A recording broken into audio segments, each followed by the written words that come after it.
Imagine this. You're standing in a bar, jacket on, posture tight, trying to look relaxed.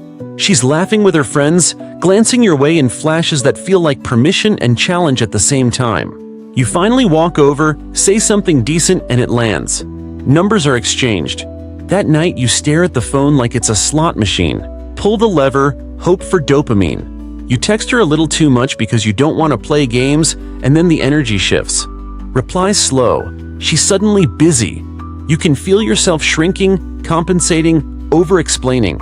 You tell yourself you're being authentic, but it's not authenticity. It's insecurity dressed up as honesty. Confidence is not how loud your voice sounds. It's whether your heartbeat sets the rhythm of your choices instead of her reactions. The emotional trap is simple. Intermittent attention. A flirty surge, then a cool breeze. She doesn't have to be malicious. Many women learn that their value rises when men compete, when men chase, when men audition. She may not even be conscious of the pattern. The culture trained it into her. But if you don't see the pattern, you'll feed it. You'll write paragraphs when she sends 3 words. You'll reschedule twice even though she canceled last minute. You'll ask for clarity after she's already shown confusion. And the worst part, you'll try to reassure her by giving more, when the only thing more communicates is that you think she's out of your league. Here's what you need to understand. Attraction in women is intensely tied to your perceived self-command. Not your bank account, not your height, your command. Do you command your time? Do you command your attention? Do you command your emotional responses? Most men hand that command over as soon as a woman is pretty and slightly mysterious. That's when you break your routines to fit her schedule. That's when you start asking, "Is this okay?" instead of saying, "This is what I'm doing, you're welcome to join." She feels that trade. She may smile, but she feels it. The temperature drops because desire follows certainty, not accommodation. You want tactics? Good. First, learn the signal of overinvestment. Your behavior exceeds the clarity she's given. If she gives low effort, slow replies, vague plans, minimal curiosity, your effort must not exceed hers. Match and slightly undercut. Not to punish, to calibrate. Practically, that means your texts are short, light, and purposeful. No back-to-back messages, no emotional essays. If you propose Thursday and she says maybe, you say no stress, grab a drink another time, and you go live your life. Silence is not danger to a confident man. It is data. You're not ignoring her, you're listening to the truth of her actions. If she uses withdrawal as control, goes cold after you showed interest, recognize the cue.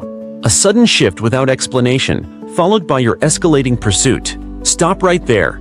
Do not chase, do not demand answers. Indifference is your pressure release valve. Indifference doesn't mean you stop caring. It means you stop trying to control the outcome. Reply on your schedule. Keep your frame. All good. I've got a busy week, let's circle if you're free.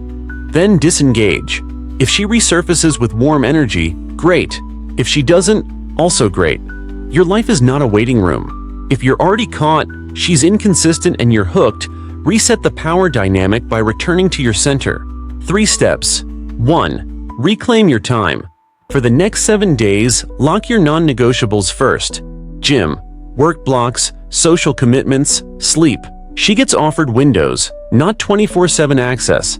2. Recalibrate messaging. 1 message, 1 point, no fishing. You ask once, you propose once.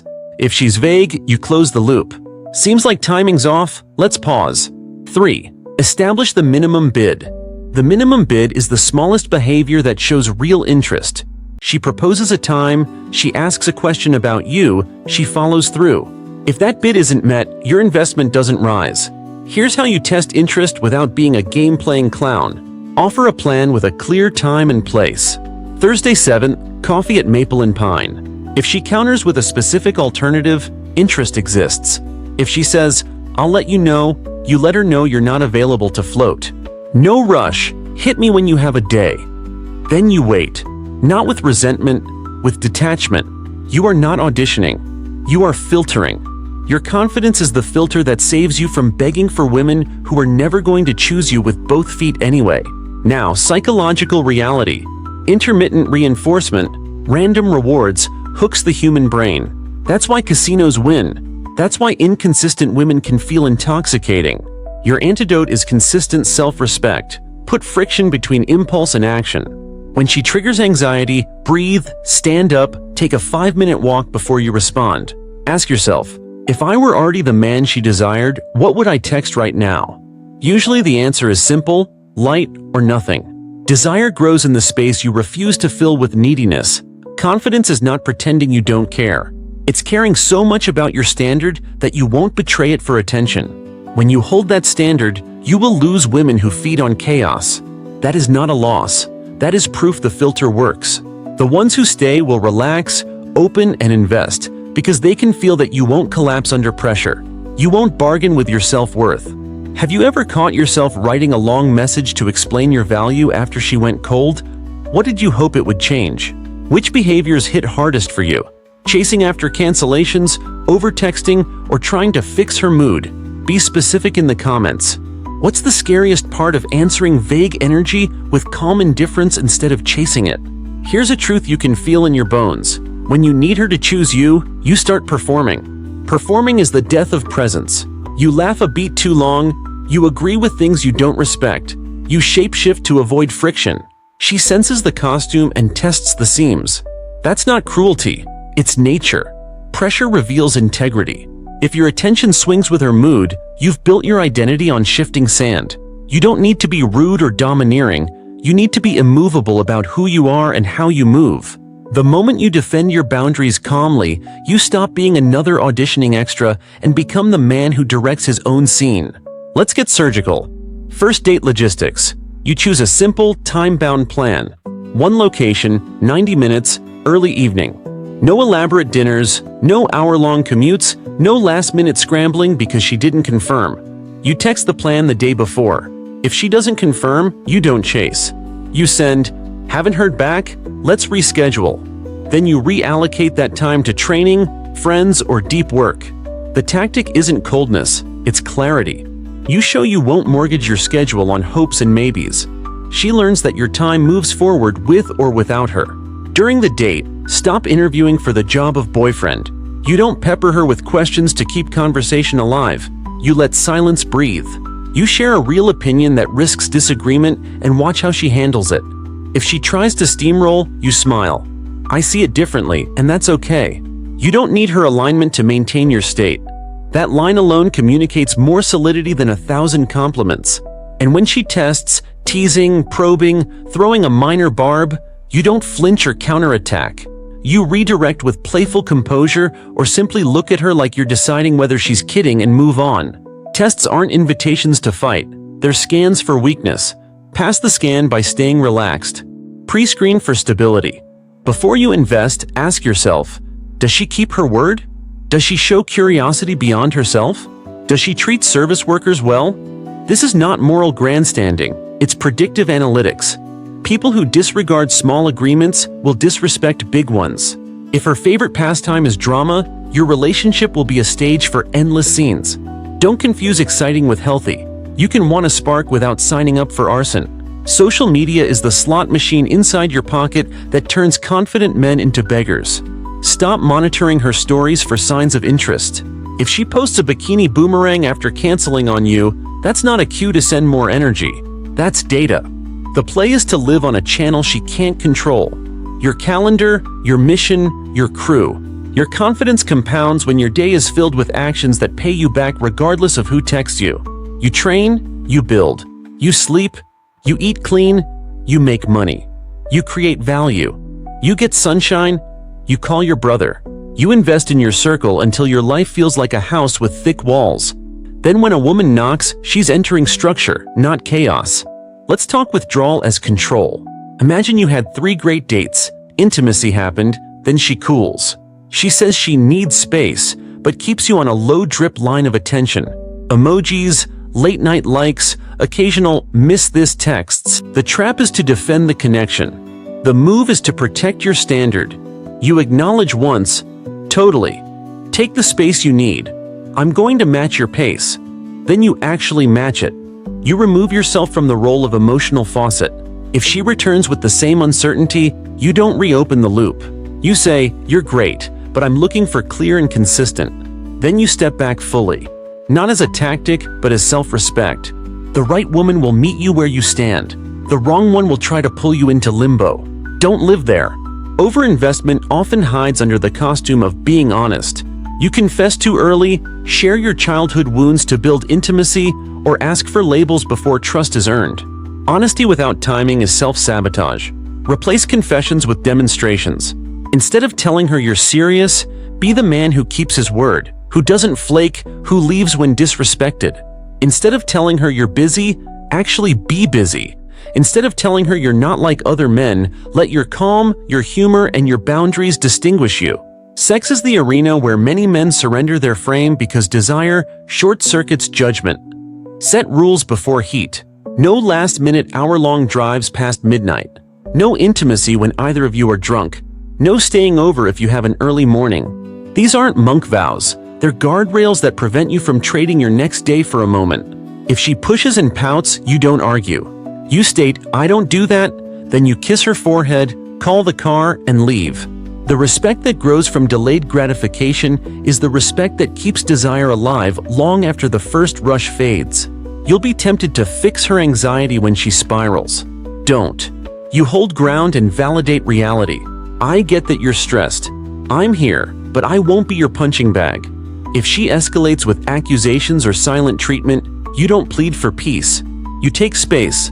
Let's talk when we're both calm. This is not stonewalling, it's leadership.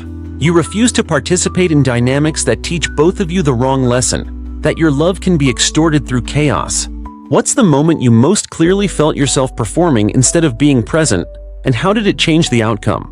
When you imagine enforcing a boundary calmly, what exact sentence feels hardest to say out loud, and why? Which social media habit is draining your confidence the fastest, and what will you replace it with this week? There's a moment right before you compromise yourself that feels like static under the skin.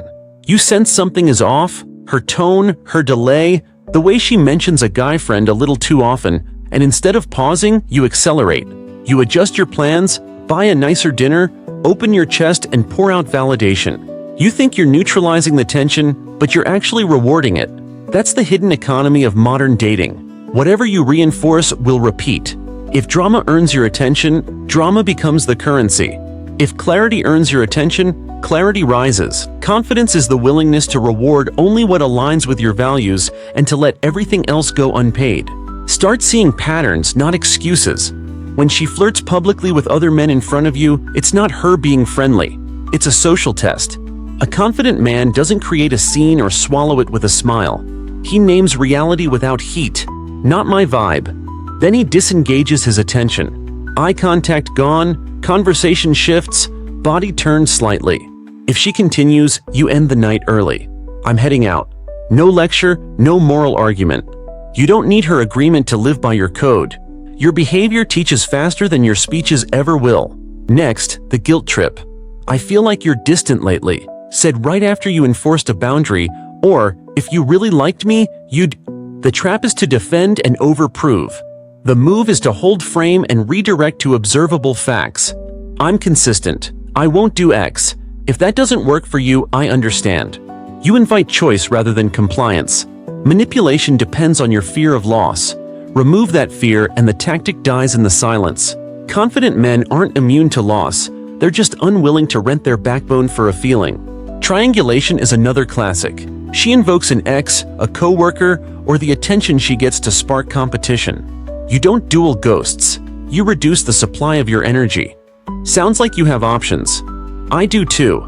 Let's only continue if we're both bringing focus. Then you mean it. You slow your replies, you stop making plans, and you measure her action over her theater. If she rallies with clarity, great. If she doubles down on comparison, you let the door close. Not every dynamic deserves your mastery. Let's wire in 2 tactical protocols you can run without thinking. Protocol 1, the 3-to-1 rule. For every 3 substantive actions from her, timely reply, plan proposed, follow through, you offer 1 step up in investment. That step could be a longer date, an invitation into your weekend, a thoughtful gesture. If the actions drop, your investment plateaus or recedes. No drama, just math. Protocol 2, the 24-hour reset. Anytime you feel pulled into chasing or anxious texting, impose a 24-hour no-initiation window. You may respond briefly if needed, but you don't start threads. In that window, do 3 confidence-building tasks: heavy lift, deep work sprint, social call with a friend. By the end, your nervous system is calmer, and your message, if you still want to send it, will be lean, not needy. When arguments appear, aim for short, scheduled, sober, and specific. You don't debate over text at midnight. You say, "Let's talk tomorrow at 6 for 15 minutes. On the call, you state what you saw, how you felt, and what standard you require, then you stop. A confident man is comfortable with silence because he isn't auditioning for approval. If she responds with accusations, you refuse the bait. "I'm not going to fight. If we can't meet this standard, it's better we part." That sentence terrifies insecure men because they cling to hope as if it were love. Confidence knows that love without respect is a slow humiliation. Your calendar is where confidence becomes visible. Build a default week that would make you proud even if you were single for a year. Training blocks locked. Work focus blocks locked. Creative time, chores, family calls, guy time, locked. Dating fits into the margins you offer, not the other way around. It sounds clinical. It's not. It's generous because it prevents resentment. When you live by a schedule, you never pretend she made you skip the gym or blow a deadline. You chose. And since you choose, you can choose differently next time without blame or melodrama. The subtle trap is over-explaining your standards. You don't have to deliver a manifesto about why you don't tolerate flakiness. Just show it. If she cancels last minute twice, you stop offering prime time and move her to a daytime coffee, if at all. If she speaks with contempt, you end the conversation, and next time you require an acknowledgement before reconnecting. Your quiet policy makes more impact than a lecture she wasn't going to hear anyway. Confidence is policies carried out calmly. When intimacy deepens, small behaviors forecast the future. Does she text kindly when you say no? Does she apologize without a courtroom's worth of evidence? Does she manage her own mood or outsource it to you? You aren't trying to control her. You're deciding whether your nervous system is safe around her. A confident man picks environments he can win in, relationships included. That's not fear, that's stewardship of your energy. Chemistry matters. Character matters more. Desire comes and goes.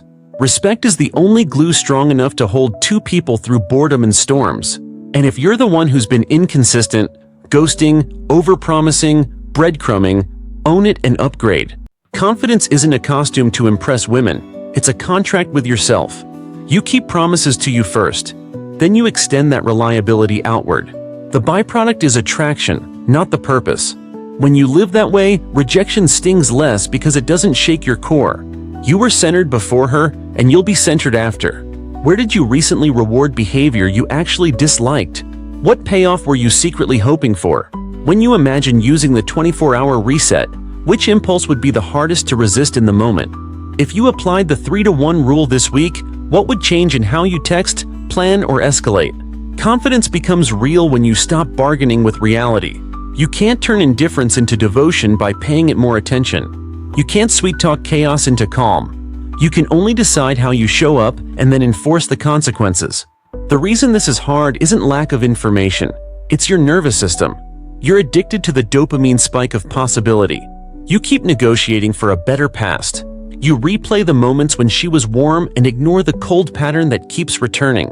Confidence is the courage to grade the relationship by the average, not the highlight reel.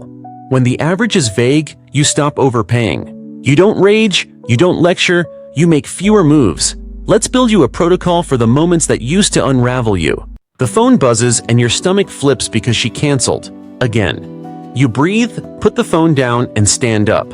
Movement first. Walk to the sink, drink a glass of water, stretch your chest open. Now language. No problem, let's skip tonight. Send me 2 times you're free next week and we'll pick one. Then you set a timer for 5 minutes and go back to your plan for the evening. If she returns with specifics, you proceed. If she responds with more fog, you close the loop. Timing seems off. Let's pause. The power is not in the sentence. It's in your willingness to live by it. Create micro boundaries that prevent macro damage. No texting walls of emotion. No debating over text. No last-minute Plan B rescue when she failed to confirm Plan A. No entering her apartment if she's clearly picking a fight. Have 2 or 3 default exit lines you can deploy calmly. I'm not in the mood to argue. Let's talk tomorrow. I don't do uncertainty. Circle back when you're clear. I'm heading out. Good night. Rinse and repeat without adding extra commentary. You're not trying to win the moment, you're preserving your frame for the future. Build an investment ledger. On paper. For 1 week, track the tangible actions both of you take. Who initiates, who proposes, who follows through, who repairs after a tense moment, who apologizes. Do not interpret, count. Men lie to themselves through stories. Numbers don't. When your ledger shows that you initiate 80% of the time and she cancels 40% of plans, you don't need a friend's opinion. You need a decision. Reduce your investment to match reality or replace the connection. That's not cold, that's adult. Confidence multiplies when you cultivate attractive alternatives. Most men cling because they're starved for novelty, intimacy, or purpose everywhere else. Fill those containers. Expand your crew with one weekly activity that puts you around people who like themselves. A BJJ gym, a running club, a builder's meetup, a volunteer shift that actually matters. Your brain needs proof that attention, respect, and challenge exist outside her orbit. When options are real, your texts stop sounding like petitions and start feeling like invitations. Detachment is a skill you train, not a mood you wait for. Run the 10-10-10 drill.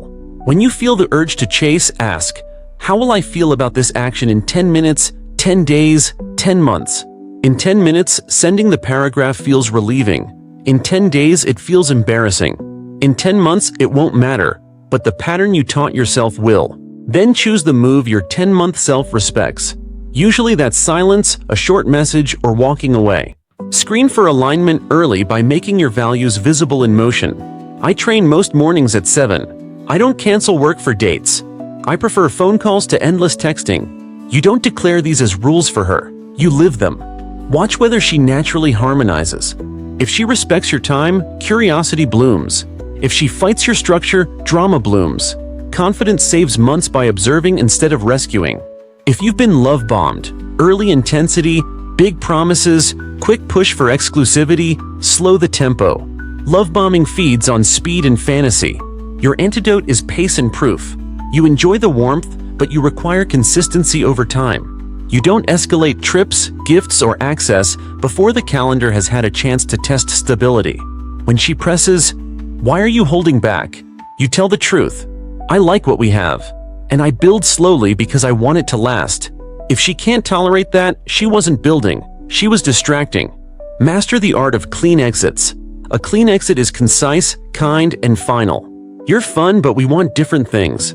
I'm going to step back, wishing you the best. Then block if necessary. Not to punish, because you respect your attention. Dirty exits keep the door cracked, checking her stories, replying to late-night nostalgia, revisiting the same argument. Every time you reopen, you teach your nervous system that chaos equals connection. Choose the discipline that rebuilds your peace. Finally, rebuild your baseline self-trust every day independent of romance. Keep the promises that make you stronger. Lift heavy, eat real food, sleep like it matters, hit your revenue target, make something with your hands, offer value without keeping score. Confidence is not swagger. It's the soft click of a man whose words match his calendar. Women can feel that congruence. You can feel it too. It's the quiet ease that replaces the static under your skin. Where in your week do you most often abandon your micro boundaries, and what exact sentence will you use next time instead? If you kept an investment ledger for the last 7 days, what ratio would it reveal, and what decision would that demand? Which clean exit are you postponing, and what would a kind final version sound like from your mouth? Here's a shift that changes everything. You stop trying to be chosen and start choosing. That doesn't mean arrogance, it means discernment. When you choose, you evaluate not only her charm, but the climate she creates around you. Does your mind get sharper or foggier? Do you sleep better or worse? Do you smile more in the gym or pace around checking your phone? Confidence notices those signals and moves accordingly. Most men cling because they can't stand the discomfort gap between attention and solitude. But that gap is where your backbone grows. When you can sit alone without bargaining, you're no longer negotiating your value with anyone's mood. Let's talk about gaslighting and confusion loops. She says something cutting, you call it out, and she laughs. You're overreacting. Then the narrative flips. You're suddenly defending your sanity. The antidote is time-stamped reality. You calmly restate the sequence. Yesterday you said X. Today you're saying you didn't. That doesn't line up. I won't debate memories. We can repair with an acknowledgement, or we can part. Put the burden where it belongs. On behavior, not your perception. If she doubles down, you do not send articles about narcissism. You disengage. Save analysis for therapy, save decisions for now. Silent treatment is another control pattern. She vanishes after a conflict to watch you scramble. The insecure move is a flood of apologies to reopen contact. The confident move is to match silence with structure. You give one invitation to repair. I'm available to talk tomorrow at 6 to clear this. If she ignores it, you don't chase the void. You fill your day and remove rewards. When she returns like nothing happened, you don't rush back into warmth. You require a repair. Before we continue, I need acknowledgement of last week's shutdown. If that's hard, this won't work. That sentence is a lock on the door of your sanity. Jealousy tests show up disguised as games. She posts suggestive content after a fight, tags male friends, mentions attention she's getting. The weak response is panic, surveillance, or counter-jealousy, posting your own bait. The strong response is living in a channel out of reach. You don't follow the breadcrumb trail, you close the bakery. Reduce access to your time, skip reactive stories, keep your baseline steady. If she asks why you're being distant, you tell the truth. I don't do relationships that lean on public provocation. If you want to build, I'm in. If you want attention wars, I'm out. You don't threaten, you decide. Now, when a woman is healthy and responsive, confidence doesn't turn into coldness. It becomes generosity underpinned by standards. You praise specifics, not grandiose ideas. I appreciate how you followed through on the plan. That mattered to me. You plan ahead because your time has a spine. Friday 7, new place on 5th. Join me. You lead logistics, not emotions. You don't demand constant reassurance. You also give proactive repair. If you snapped, you own it within 24 hours. I was short yesterday. That's on me. Here's what I'm doing differently. Confidence cleans up its side of the street without begging for absolution. Use the consequence ladder when boundaries are violated. Level 1 is naming the behavior. Showing up 40 minutes late without a text doesn't work for me. Level 2 is altering access. Let's keep it to coffee next time. Evenings are for people who respect time. Level 3 is separation. We're not aligned. Wishing you well. Move up the ladder calmly without performance. If she adjusts, you reward with trust. If she resists, you complete the exit. This ladder protects you from two extremes: explosive reactions and endless tolerance. Your nervous system can be trained to hold tension without collapsing. One drill: the pause scan. Choose. When triggered, pause your thumbs, scan your body for where the charge sits: jaw, chest, stomach. Breathe into that spot for 6 slow breaths, then choose the smallest effective action that aligns with your standard. Smallest effective action is usually a one-line message or a rescheduled plan. The one who controls the tempo controls the tone. You are the metronome. Expect hoop tests, requests that violate your standard framed as proof of love. If you cared, you'd skip the gym. If you were serious, you'd share your location. You don't debate the philosophy of control. You just decline. I care. I'm also going to train. I'm serious about privacy. If that's a deal breaker, I understand. Many tests dissolve in the presence of calm certainty.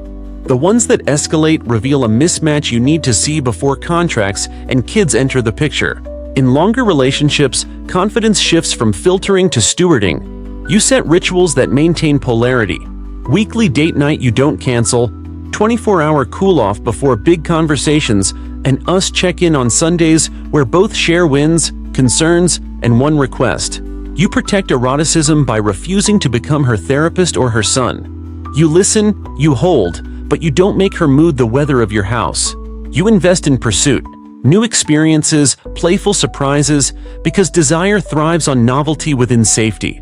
Confidence is what makes safety real. Creativity keeps it alive. Lastly, forgive yourself for the years you didn't know better. Guilt keeps you stuck in overcompensation. Responsibility moves you forward. You're not broken because you chased. You were untrained. Now you train. Today you choose one micro-boundary to keep, one indulgent impulse to replace, one clean sentence to speak when chaos knocks. Confidence compounds in tiny deposits. keep making them until the day you realize the games don't tempt you anymore. They bore you.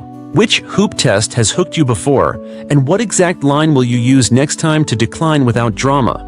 Where in the consequence ladder are you currently stuck with naming, altering access, or exiting? And what's your next concrete step? When you imagine a Sunday check-in ritual, what's the one question you would ask that would make the biggest difference? There's a deeper layer you haven't named yet. The quiet contract you keep signing in your head every time you meet a woman you like. The contract says, "I'll become whatever makes you stay." It starts small. You ignore mini disrespect because the chemistry is good. You accept a flaky pattern because the highs feel rare. You talk yourself into patience when what you're really practicing is self-abandonment. Confidence tears up that contract and writes a new one. "I will remain myself regardless of outcome." That one sentence changes your posture, your schedule, your tone. It ends the melodrama of proving. It opens the calm of choosing. When you internalize this, your presence slows down. You stop filling silences with sales pitches for your worth. You stop sharing every detail of your day as if access equals intimacy. You stop replying instantly because urgency is not your love language anymore. Instead, you speak like a man whose life is already full. You ask better questions because you're actually curious, not auditioning. And you notice the difference between spark and suitability. Spark makes your heart race. Suitability makes your life smoother. Confidence prefers the quiet elevation of suitability over the roller coaster of uncertainty. Because the man you're becoming can't afford to be emotionally hungover 3 days a week. Here's the cleanest measure. You should be more productive, more rested, and more respected with her than without her. If your lifts drop, your income dips, your sleep fractures, and your friends say you're disappearing into a fog, the relationship is taxing your core systems. No amount of "but when it's good" can offset chronic drain. The tactic is ruthless inventory. For 30 days, track 4 dials: training, sleep, output, peace of mind. If 3 dials trend down while you're working on it, stop working on it and work on you. The right woman will add oxygen to those dials, not siphon it. You don't punish her for someone else's chaos. You also don't fall asleep at the wheel. You keep polarity alive by continuing to lead in logistics and surprise in experiences. You maintain masculine generosity, opening doors, planning dates, protecting time, without keeping score, because giving from abundance never feels like loss. Boundaries remain, not because you're guarded, but because you honor the engine you're responsible for: your mission, your body, your word. There will still be tests. Life doesn't stop throwing them. A rough week at work, a misunderstanding, a temptation to numb out. Confidence isn't the absence of weakness. It's the reliable return to form. You apologize quickly when you're wrong, and you recalibrate quietly when you slip. You don't outsource your mood to hers, and you don't outsource your future to fate. You steer. You pick companions who enjoy the ride you actually intend to take. You value desire, but you require respect. You enjoy attention, but you worship purpose. You love openly, but you never bleed for those who stab at your standards. Let's lock in your field kit. The small, repeatable moves that make all of this non-negotiable. You keep a rule set printed in your notes app. No paragraphs over text, no arguing past midnight. Confirm plans the day before or release the slot. Match energy, don't manufacture it. When uncertain, wait 24 hours. When disrespected, reduce access. When insulted, exit. You carry one default invite. Thursday 7, grab tacos at Riverbend. Join if you're free. One default repair. I was short yesterday. Here's how I'll do better. And one default goodbye. We want different things, so I'm stepping back. Wishing you well. You practice them out loud until your voice is warm, slow, and final. You place your phone outside your bedroom. You reclaim your mornings.